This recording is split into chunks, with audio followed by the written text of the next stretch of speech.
दा जोङो बेयाव हाबाफारि हिसाबै जे जों बर' फिसा हिसाबै गोदो गोदायनिफ्राय जि जा बाथौ धोरोम दंमोन बे बाथौ धोरोमजों मोनसे जा आफाद हिसाबै जों बे गहपुर सयदर आन्सलिकजों दाजानाय जा मोनसे आफाद दं बेनिखायनो बे आफादा दिनैसिम फैयै जा 37थि जिथु जा जथुमा एबा खेराइ फोरबो खुंनो लाहार फाहार खालामदों बे लाहार फाहार खालामनाय गामिया जिथु प्राइमारि बेनो जाहैबाय जोंनि पश्चिम जराबारि जाहाथे जि जायगायाव जोंनि दिनै बर' हारिया दङब्लाबो बाथौ धोरोमजों सिथाबफानानै दङब्लाबो दिनैनि बेलायाव बिथांमोना जिथु हारिमुखौ लाफानानै कालचारखौ जिथु धोरोमखौ लाफानानै जि मोनसे दावगालांनाय लामायाव दंमोन बे दावगालांनायखौ जोङो दिनैनि बे बेलायाव जथुम्माजोंनो लोगोसे बे एरियायाव जोंनि बर' हारिखौ गोख्रों मोनसे जौगाखां लामाजों लांनो थाखाय जों बे एरियायाव दिनै खेराइ फोरबो एबा जोंनि बे जथुम्माखौ लानाय जादों।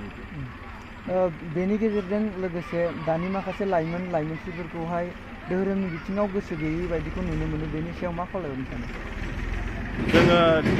जों सानदों जे जों जिथिया मानसि हिसाबै जोनोम जादों बे मानसि हिसाबै जोनोम जानायाव सोरबा खिक्खा दिक्खाजों लोब्बा लानानै बिथांनि लोगोआव खिक्खा दिक्खा थायोब्लाबो धोरोम थाफानांगौ जाहाथे धोरोम गैयाब्ला जोङो दिनै सोरबा माबा मोनसे गोजौ पर्यायाव थांनोब्लाबो बिथाङा माखासे धोरोम नितिजोंसो आग बारायनांगौ बाध्य जायो।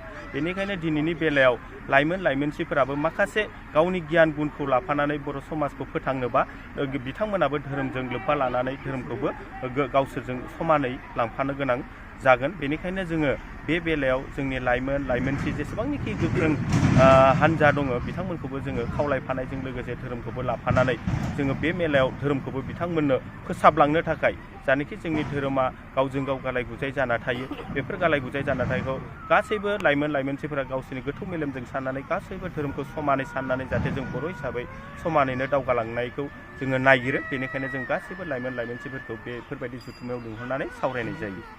हाबाफारिया बुंथावथावै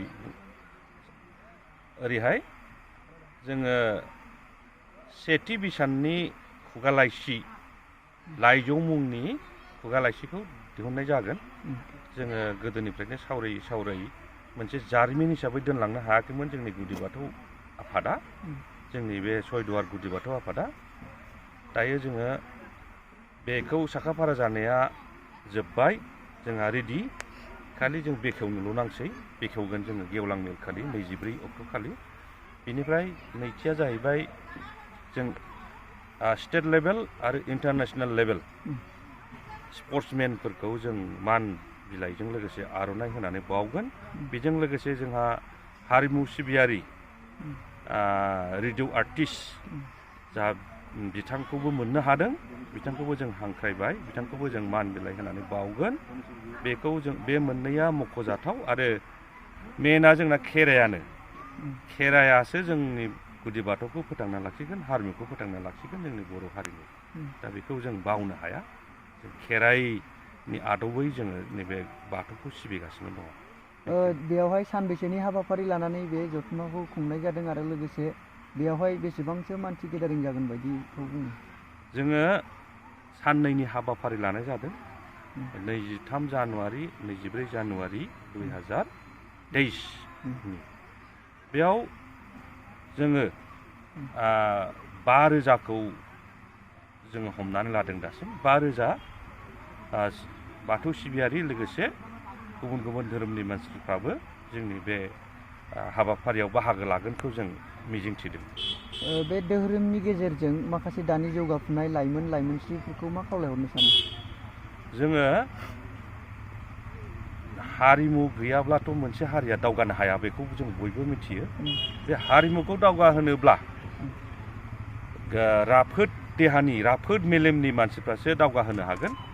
राफोद मेलेमनि राफोद देहा होनोब्ला जों दावगाफुनाय सेंग्रा सिख्लाफोरखौनो जों मोनथिनांगोन। दा बिथांमोनखौ जों लाफागासिनो दङ हांख्रायगासिनो दङ आरो जों गोजोनथाव मोनसे गोजोननाय मोनदों।